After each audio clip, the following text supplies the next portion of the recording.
Bihari.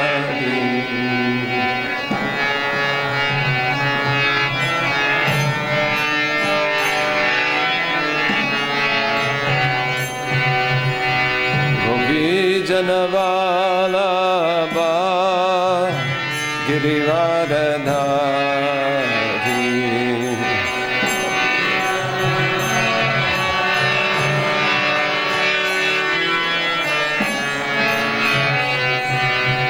Gopi Janavalabha Girivaradhari.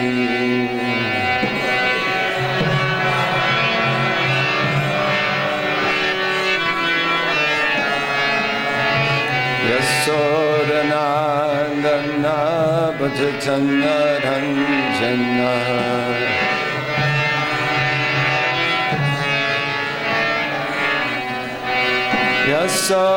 Yasodanandana Bhajachanna Ranjana.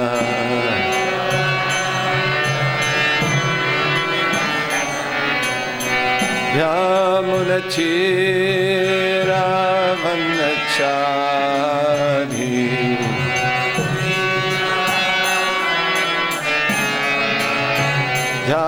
Vyamunachira Vanachari.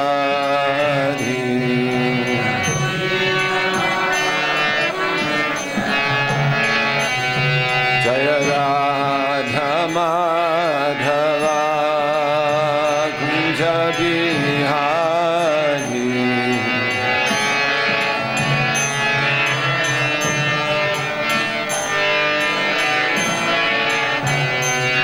Jaya Radha Madhava Kunja Bihari.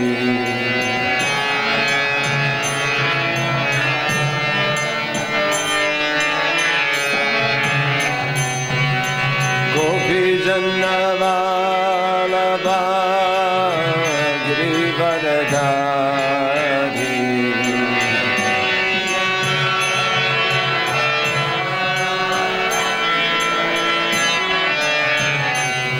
Jaya Gopi Janavalabha Girivaradhari.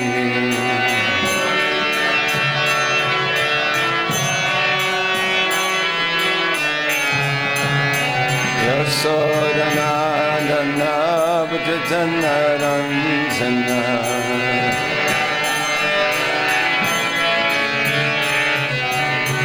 Yasodanandana Bhajachanna Ranjana.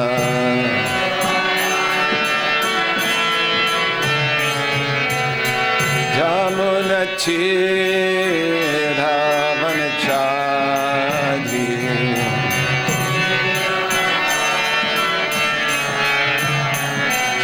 Yamunachira Vanachari.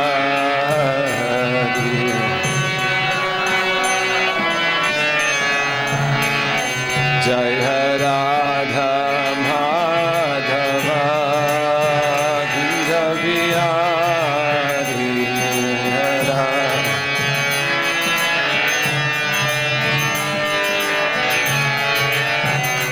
Jaya Radha Madhava Kunja Bihari. Radha Madhava.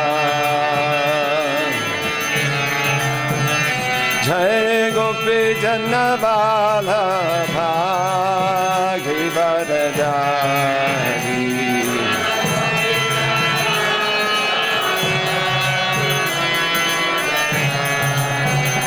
Jaya Gopi Janavalabha Girivaradhari.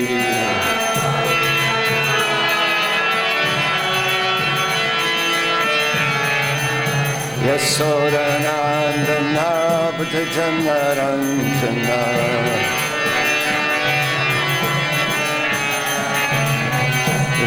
Yasodanandana Bhajachanna Ranjana.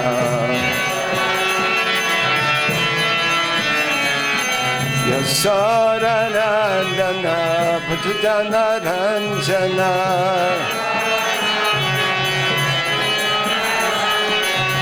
Yasodanandana Bhajanaranjana Natira Vanachari Jamunachira Vanachari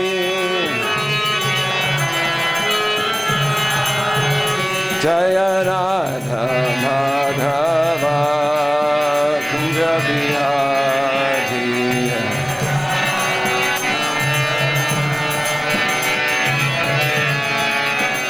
Jaya Radha Madhava Kunja Bihari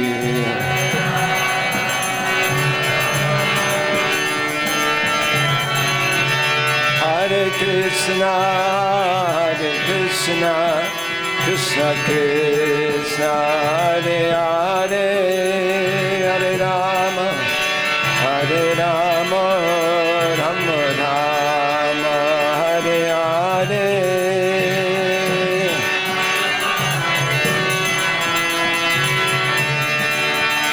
Hare Hare, Hare Rama, Hare Rama, Rama Rama. Hare Krishna, Krishna Krishna, Hare Hare, Hare Rama, Rama Rama, Hare Hare.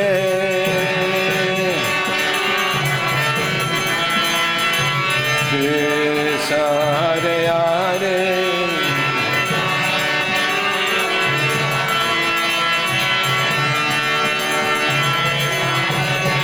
Hare Krishna, Krishna Krishna, Hare Hare, Hare Rama, Rama Rama, Hare Hare.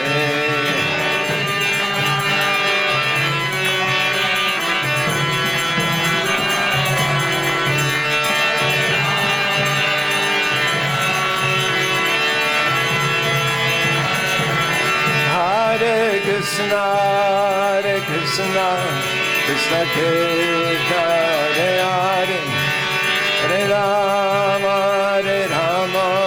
Rama Rama, Hare Hare.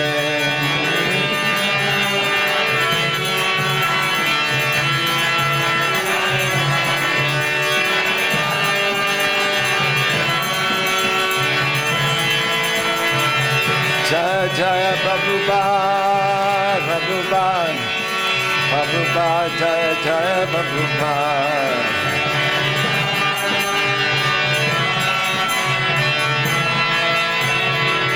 Jaya Jaya Prabhupada, Prabhupada, Prabhupada, Jaya Prabhupada.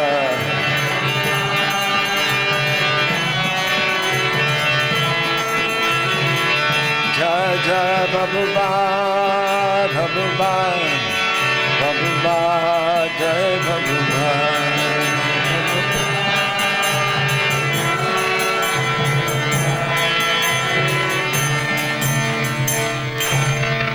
Prabhupada ki Jayam Vishnupad Paramahansa Parvajikachaya Stotra Sutta Sri Srimad Bhaktivedanta Goswami Maharaj Prabhupada ki Srila Prabhupada ki Jayam Vishnupad Paramahansa Parvajikachaya Stotra Sutta Sri Srimad Bhaktivedanta Saraswati Goswami Maharaj Prabhupada ki Jai Nanta Koti Vaishnava Vrinda ki Jai Namacharya Srila Haridas Thakur ki Jai Prem se kaho Shri Krishna Chaitanya Prabhu Nityananda Shri Advaita Gadadhar Shivasadi Gaura Bhaktavinda ki Jai Shri Sri Radha Krishna Gopa Gopinath Shamakund Radhakund Giri Govardhan ki Jai Vrindavan Dham ki Jai Mayapur Navadvip Dham ki Jai Jamuna Mai ki Jai Ganga Mai ki Jai Bhakti Devi ki Jai Tulsi Maharani ki Jai Shri Sri Radha Shamasundar ki Jai, Shri Krishna Balaram ki Jai, Shri Sri Gaurnitai ki Jai, Harinam Sankirtan Jagya ki Jai, Samaveta Bhakta Vrinda ki jai. All glories to the assembled devotees. All glories to the assembled devotees. All glories to the assembled devotees. All glories to Shri Shri Guru and Gauranga. Glories to Srila Prabhupada. Krishna. Good morning, everybody. Everybody warm?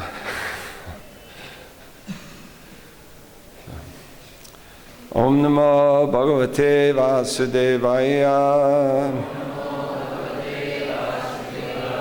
Om Namo Bhagavate Vasudevaya.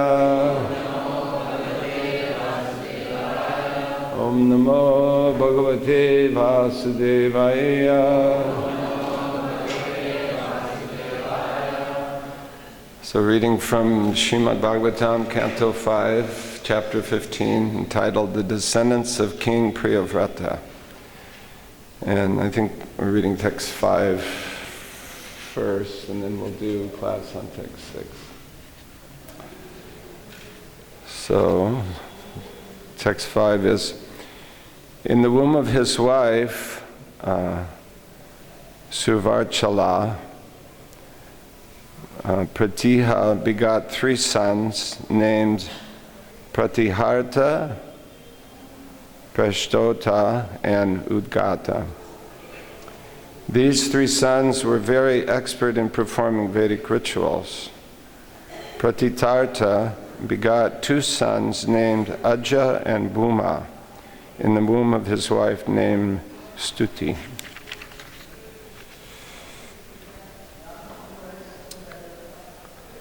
So this is a long verse. It's not a verse, it's prose. So I'll read it. Bhumna rishi kulyayam udgitas tata prastavo deva kulyayam prastavan niyutsayan hridayaja asid vibur vibo ratyam cha Pitushenas tasman nakta akutyam yagye nakta druti putro gayo rajarchi pravara udara shava ajayata sakshad bhagavato vishnu jagan rirakshishaya grihita Satvasya kalat mavatvadi lakshena maha purushatam papta. So translation. In the womb of his wife, Rishikuya, King Bhuma begot a son named Udgita. From Udgita's wife, Devakuya, a son named Prastava was born, and Prastava begot a son named Vibhu through his wife, Niyutsa. In the womb of his wife, Rati, Vibhu begot a son named Pratushena. Pratushena begot a son named Nakta in the womb of his wife named Arkuti. Nakta's wife was Druti, and from her womb the great King Gaya was born. Gaya was very famous and pious. He was the best of saintly kings. Lord Vishnu and his expansions, who are meant to protect the universe, are always situated in the transcendental mode of goodness, known as Vishuddha Sattva. Being the direct expansion of Lord Vishnu, King Gaya was also situated in the Vishuddha Sattva. Because of this, Maharaj Gaya was fully equipped with transcendental knowledge. Therefore, he was called Mahapurusha. Purport by His Divine Grace, Srila Prabhupada. From this verse it appears that the incarnations of God are various. Some are part and parcel of the direct expansions, and some are direct expressions of Lord Vishnu. A direct incarnation of the Supreme Personality of Godhead is called Amsa or Swamsa, whereas an incarnation from Amsa is called Kala. Among the Kalas, there are the Vibhinamsa jivas, or living entities. These are counted among the Jiva Tattvas. Those who come directly from Lord Vishnu are called Vishnu Tattva and are sometimes designated as Mahapurush.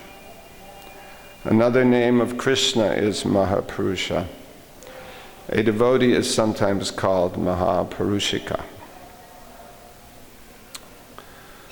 Om Gyana Timurandasya Gananjana Shalakaya Chakshurun Militam Dena Tasmai Shri Gurave Namaha Shri Chaitanya Manobhistam Sapidam Yena Bhutale Swayam Rupa Kadamayam Dadati Svapadantikam Vandeham Shri Guru Shri Yuta Parakamalam Shri Gurun Vaisnavamscha Shri Rupam Sagrazatam Sahagana Raganatam Vitam Tam Sajivam Sadvaitam Savadutam Parijana Sahitam Krishna Chaitanya Devam Shri Radha Krishna Padam Sahagana Lalita Shri Visakanvitam Scha He Krishna Karuna Sindho Bina Bandho Jagatpate Gopesha Gopika Kanta Radha Kanta Namostute Tapta Kanchana Gaurange Radhe Vrindavaneshwari Vrishabhanu Sute Devi Pranamami Hari Priye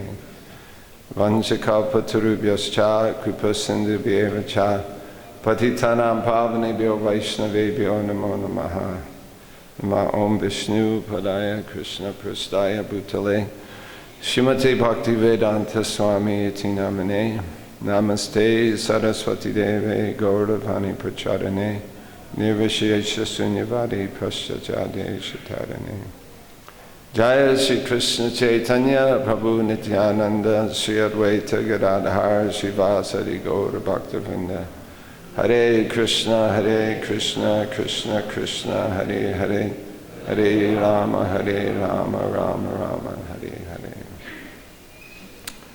Srila Prabhupada Ki Jai. So thank you for coming for class.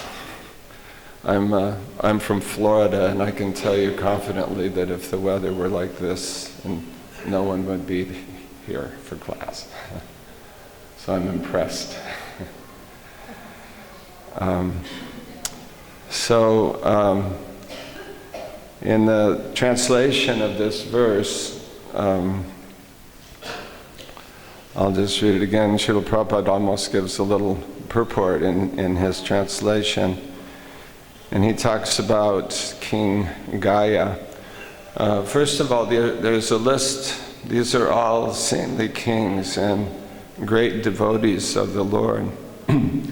So we may not know who these personalities are, but just by hearing their names we become purified. And these are all, there's a description here.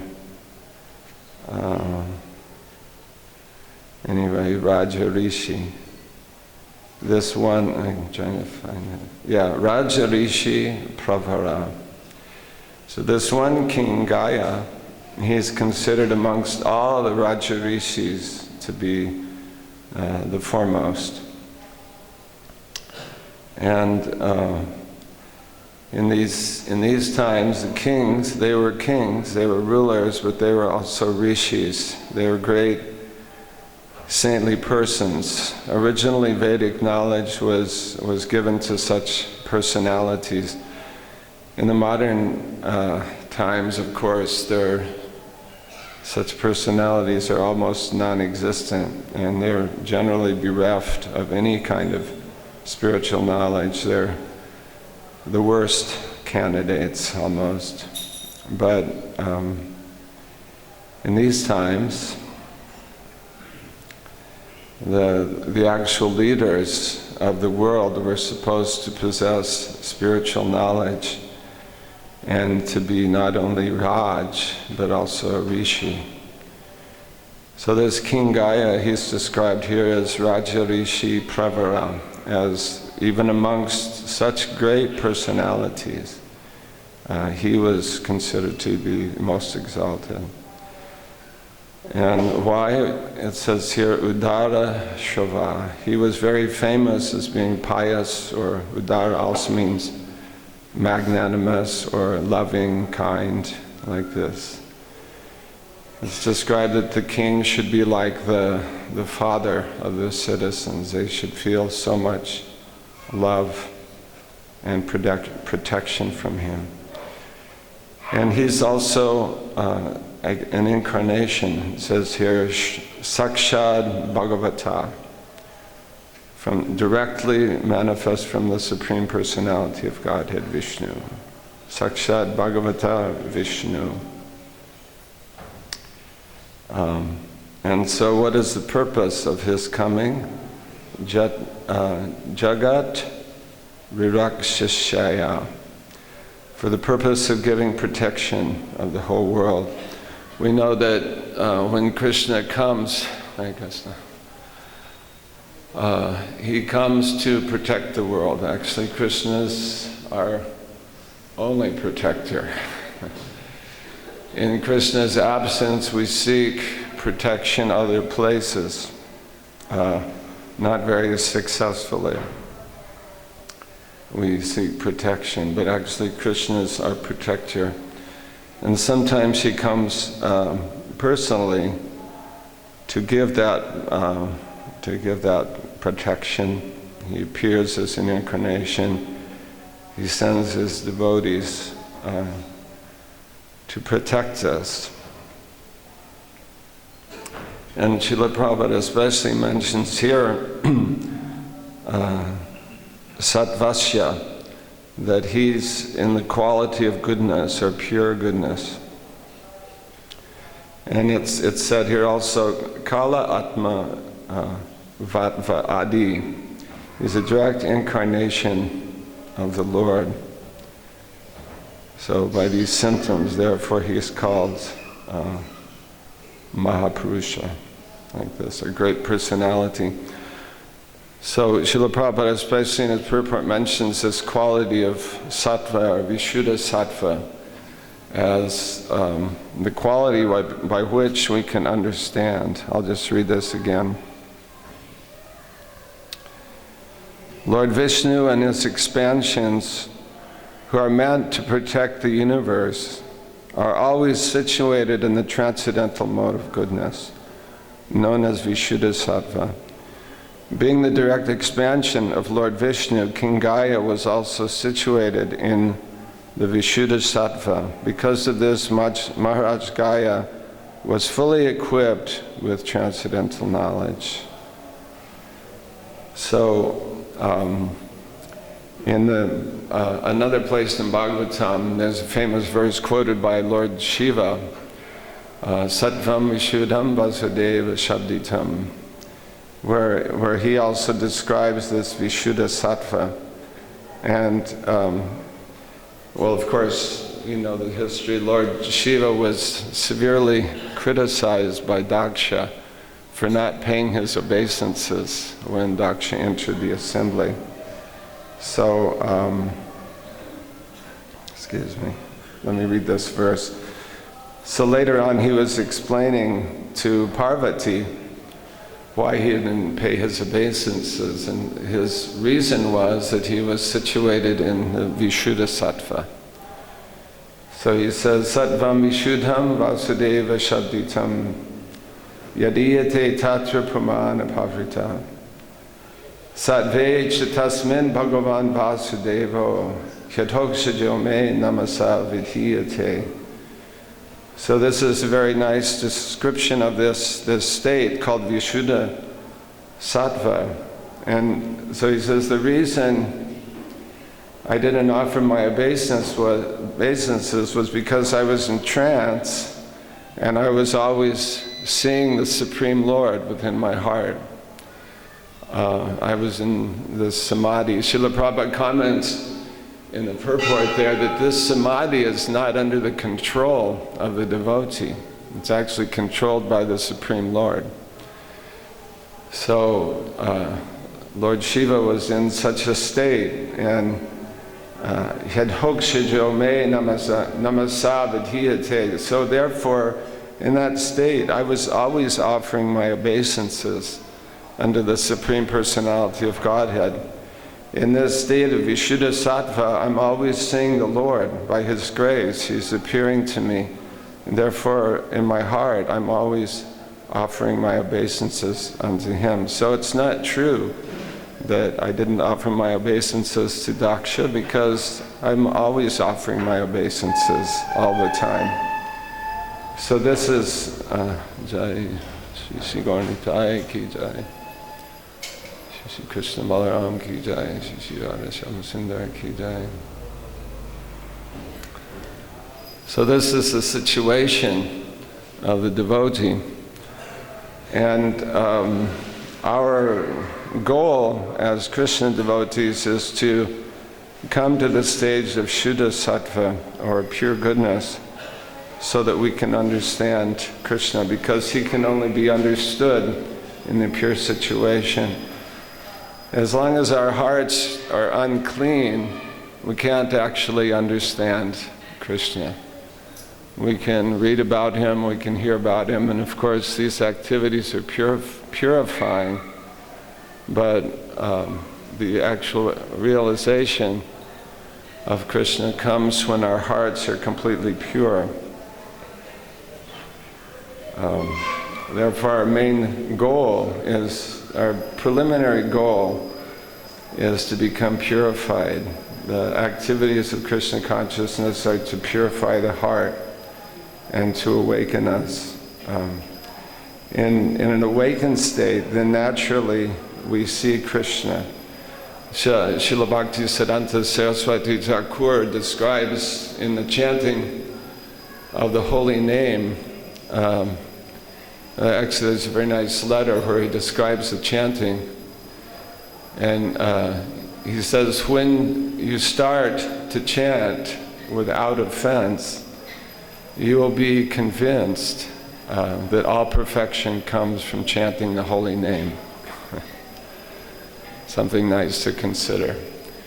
When you start to chant without offense, you'll be convinced that all perfection comes from chanting the holy name. So generally we chant with offenses, and because of such offenses, sometimes devotees get not much taste from the chanting, and even they may be inclined to give up the chanting, which is a great misfortune. But Bhaktisiddhanta says that if we chant, if we endeavor to give up offenses in our chanting, then we get purification from this, we get realization, and therefore he says that we will be convinced that all perfection comes from chanting of the holy name. Then he begins to explain that when we chant the holy name, first of all there's awareness of the soul as being different from the body. That's the preliminary stage, is the awareness that we're not this body. It's interesting, of course, the beginning of Bhagavad Gita, Krishna explains this simple understanding that we're spiritual beings, that we're different from this body. But Valdadeva Vidyabhushana, in his commentary on this section, he says that generally people cannot understand this. What to speak of understanding Krishna, seeing Krishna, we can't even understand that we're spiritual beings. And without understanding this, there's no question of understanding Krishna. Therefore, Krishna gives this instruction first, all of these instructions about that we're spiritual beings, we're not these material bodies. And then, Baladeva, so at the conclusion he says, Ascharyavat paschati kaschat enam. Some fortunate person can actually see the soul. They can actually understand the soul.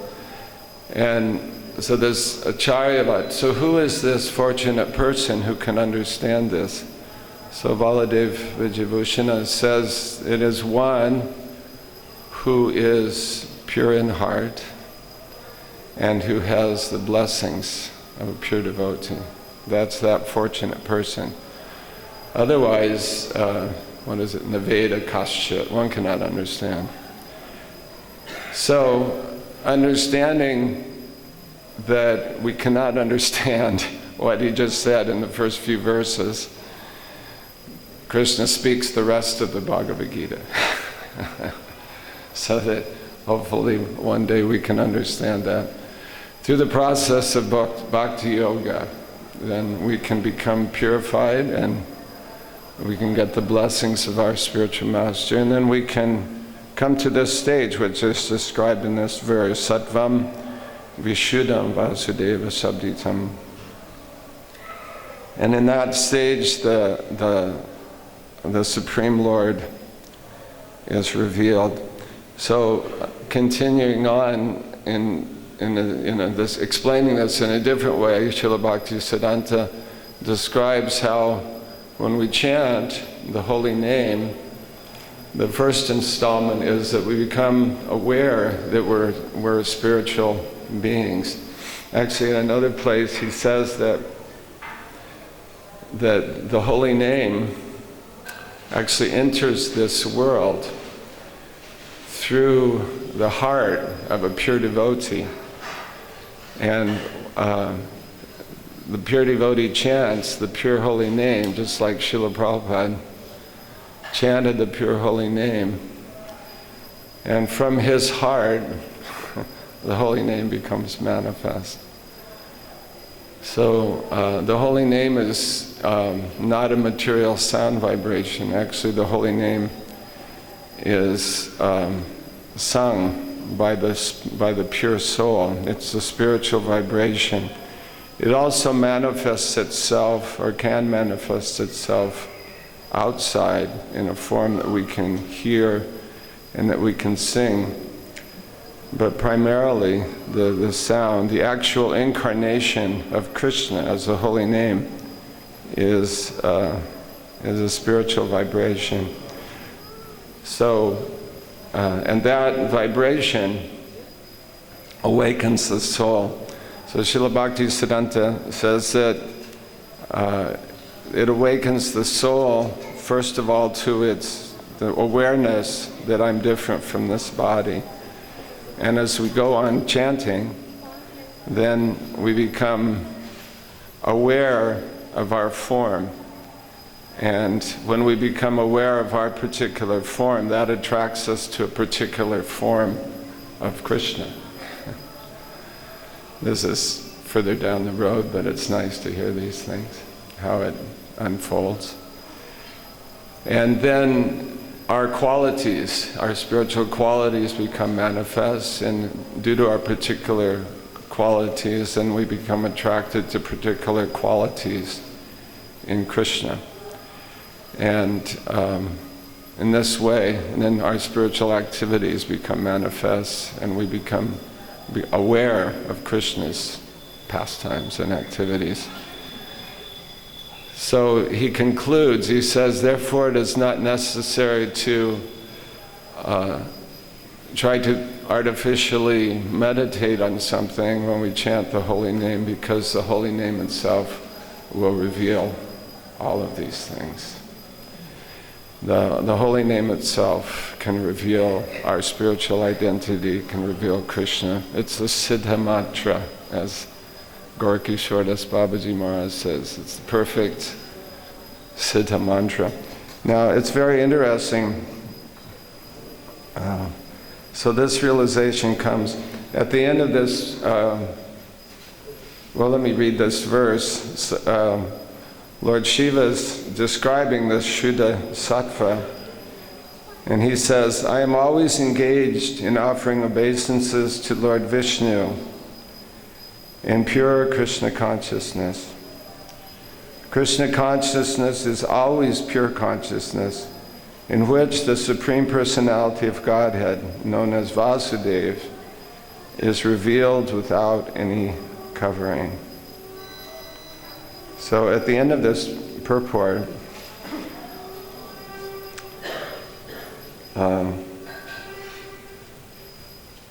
Srila Prabhupada states, very nice, he says that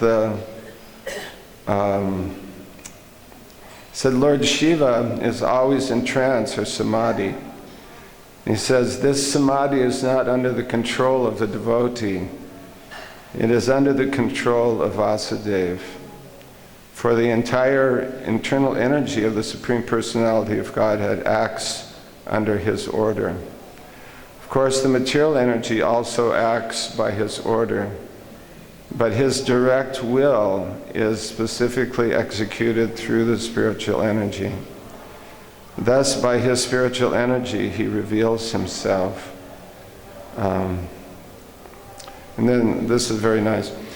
Thus, by his spiritual energy, he reveals himself. He is, it is stated in Bhagavad Gita, Sambhavan Yatma Maya, or internal potency. By his sweet will, he reveals himself by his internal potency, being satisfied by the transcendental loving service of the devotee. So then, Prabhupada, so the devotee just wants to serve Krishna. He never demands that Krishna, let me see you, let me try to see you. Actually, Bhaktisiddhanta Saraswati Thakur, and many times in his writings, he says we can't see Krishna. Even if we go, he would sometimes chastise his disciples. They would say, you know, I'm going to see the deity. And he would say, what will you see?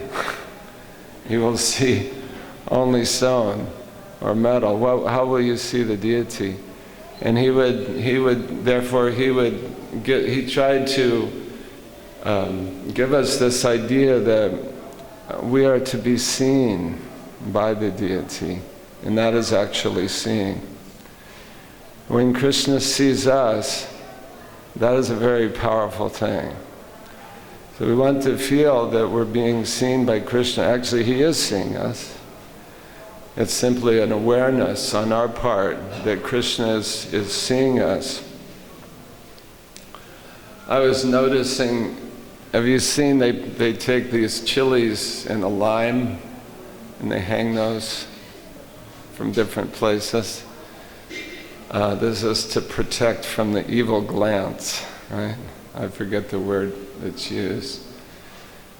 So people it's a little bit of a superstition, although there's some truth in it, because there are powerful persons, and when they look at you enviously, it can be very detrimental to your life. So practically every culture has some awareness of this and some symbol or something like that to protect from the evil eye, right? You've seen? So the glance is very powerful. Even the material evil glance can be a little powerful. So how powerful is Krishna's glance? So Bhaktisiddhanta Saraswati Thakur always said that we should not endeavor to be a seer, because generally the seer means that we want to enjoy what we see, but we should endeavor to be seen by Krishna. Prabhupada would also quote him in this. He would say, don't try to see Krishna, but try to act in such a way that Krishna will want to see you. Because, and Srila Prabhupada would comment that he never felt alone in his preaching, because he always felt that his spiritual master was watching over him. He didn't say, I'm seeing my spiritual master. He said, my spiritual master is watching over me. So that's the feeling of the devotee, that I may, just like Prabhupada said in one address, he said, I have no opportunity for direct service for the coming crores of my birth. I may not have that opportunity. that doesn't matter, but let me just be the servant of my spiritual master. Let me just serve. So this is the mood of the devotee, is he just wants to serve Krishna, to see Krishna, to just serve Krishna. And if Krishna wants to reveal himself, to be seen by Krishna, he wants to be seen by Krishna. And if Krishna wants to reveal himself, that's up to him. Srila Prabhupada comments on this in this purport. He says, very nice, the devotee never commands, "My dear Lord, please come here so that I can see you." There's these popular songs that sing to Krishna, right? "Come and dance before me." You've heard that? I hope you haven't. Anyway, it's okay. Anyway, these kind of popular quasi-devotional songs that, "Krishna, I want to see you, come here and dance before me," and like this. But that's not the mood of a devotee, to make Krishna come here. That is mood. So Prabhupada said, it is not the position of the devotee to command the Supreme Personality of Godhead to come before him or to dance before him. There are many so-called devotees who command the Lord to come before them dancing. The Lord, however, is not subject to anyone's command. But if he is satisfied by one's pure devotional activities, he reveals himself. So this is the idea that a devotee only wants to serve Krishna, and therefore Krishna wants to reveal himself to the devotee. And the devotee wants to be seen by Krishna and protected by Krishna. So therefore, Prabhupada says here in this word, in this verse, the word adhokshaja is used. So it indicates the activities of our material senses. This is interesting. So atashi Krishna namadi nabhave grayam indriyai sevan mukhi jivado swayameva spratyada. The name of Krishna, Shri Krishna namadi, his pastimes, his activities, his form, nabhave grayam indriyai, they cannot be understood with our material senses. We can't put Krishna under a microscope or see him through a telescope. There's no possibility that our material senses can understand or approach Krishna. But sevan mukhi jivado, if we serve Krishna, again, by chanting Krishna's name, we should always consider that when we're chanting Hare Krishna, that this is a service, we're serving Krishna, we're trying to serve Krishna. We shouldn't have another purpose in our chanting. Our only purpose in chanting Hare Krishna is to serve Krishna. So if we're actually serving Krishna by this chanting, Sevan mukhi jivado swayameva spratyada, then he, being satisfied, as Prabhupada says here,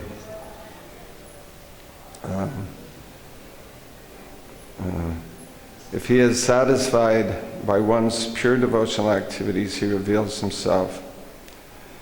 Therefore, a meaningful word in this verse is adhokshaja, for it indicates that the activities of material senses will fail to realize the Supreme Personality of Godhead. One cannot realize the Supreme Personality of Godhead simply by the attempt of one's speculative mind. Neither the senses nor the mind can understand Krishna. But if one desires, he can subdue all the material activities of his senses, and the Lord, by manifesting his spiritual energy, can reveal himself to the pure devotee. When the Supreme Personality of Godhead reveals himself to the pure devotee, the duty of the devotee has no other duty than to offer respectful obeisances to the absolute truth. The Absolute Truth reveals himself to the devotee in his form. He is not formless. And then, where I wanted to, I'm not saying it. Anyway, here, Srila Prabhupada says that the devotee actually sees Krishna in his spiritual form. So sometimes Srila Prabhupada would explain that the soul has eyes. The soul has ears. The soul has a tongue, right? Just like this jacket has a sleeve because I have an arm, right? It's not, the Mayavadi philosophy is that I have an arm because this jacket has a sleeve. No, not true. So similarly, this body, why do we have this body with eyes and ears, nose and tongue? Because the soul possesses those qualities. And the pure soul, as described in this verse, Sattvam Vishuddham Vasudeva Sadhitam, can actually see Krishna. In our pure state, we can see Krishna without any covering by His grace. So this is, and as Prabhupada mentions here, that these avatars and the devotees of Krishna, they come to this world to give protection, and the protection is this spiritual knowledge, is this spiritual realization. Because after all, mostly we have to be protected from the material energy, from the delusion of Maya. So the protection comes in the form of realization, realizing that we are spiritual beings. So, this is one idea. So Srila Prabhupada says in the purport that there are many different expansions of the Lord, and that Krishna comes, of course Krishna comes sometimes personally, and in the Chaitanya Charitamrita, in teachings to Sanatana Goswami, there are many different kinds of incarnations of the Lord that are given, right? So many different kinds, Manvantara avatars, Guna avatars, Lila avatars, so many different kinds of ways that the Lord appears in this world. And Lord Chaitanya speaks, he says that there are primarily three forms. There's Krishna, Swayam Bhagavan, his original form. Then he appears as, he manifests himself in other different forms, so many unlimited different forms. And these forms are manifest all the time. They're always manifest. And he also manifests himself as the living entities. So these are expansions of Krishna. And when Krishna especially empowers a living entity, Mamai Vamsha Jiva Loke Jiva Bhuta Sanatana, the Amshas, we are also part and parcel of Krishna. And when Krishna especially manifests his potencies in some living entity, then that personality is called Shakti-Avesh. Although he's an ordinary conditioned soul, or not conditioned soul, he's an ordinary soul, Jiva Tattva. But they also can become empowered by Krishna. So the spiritual master, Krishna's representative, and even ordinary personalities like ourselves can be empowered by Krishna to serve him. This is the great mystery of the disciplic succession. Therefore, Lord Chaitanya said, Yari Deka Tarikaha Krishna Upadesh Amara Gai Guru Hoy Tara Edesh. He said, on my order, you should also become a guru. And how do you become a guru? By teaching others about Krishna. So one cannot do this without Krishna's blessings. Srila Prabhupada, one time he said, he was kind of joking, he said, they say, I'm going to preach, I'm going to preach. And he said, what they will preach, nonsense. First of all, you have to have the power of attorney. And he gave this example, just like a lawyer. He may be a qualified lawyer, but he cannot represent you unless he has the power of attorney. So similarly, we need, in order to speak about Krishna, in order to give others Krishna consciousness, we need to be empowered by Krishna. And he wants to do that. He wants to give us that potency, right? He's ordering us, actually. Especially to those who are born in India. Lord Chaitanya gave that order. Bharata bhumite hoila manusya janmayara. Just make your life successful and then give Krishna consciousness to others. So the power of attorney is given. The order is there. You're all deputized. Go do it. Go out and preach.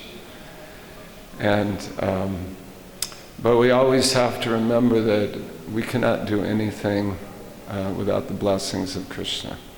Our words won't go anywhere, won't do anything unless we're empowered by Krishna. But he wants to do that. Srila Prabhupada wanted us to speak on his behalf, to spread Krishna consciousness. Srila Prabhupada wants to empower each and every one. One time, one devotee said, Srila Prabhupada, I want your blessings. And Prabhupada said, my blessings are there for everyone. Some are taking them, some are not. So if we actually consider these things deeply, then we will try our best to become humble servants of the Lord and to give this opportunity that we have been given to rise to Shuddha Sattva to everyone that we meet. And so this whole process of giving Krishna consciousness, preaching Krishna consciousness, and ultimately serving Krishna, ultimately seeing Krishna, these are all activities of the internal potency. That's what I'm trying to say here. When we take up devotional service, we're being guided by Krishna. And if we stay on the path, gradually these realizations will come. And by Krishna's grace, he will reveal himself to us. And along the way, we can take a few people with us. So, thank you very much. Should we take any questions or?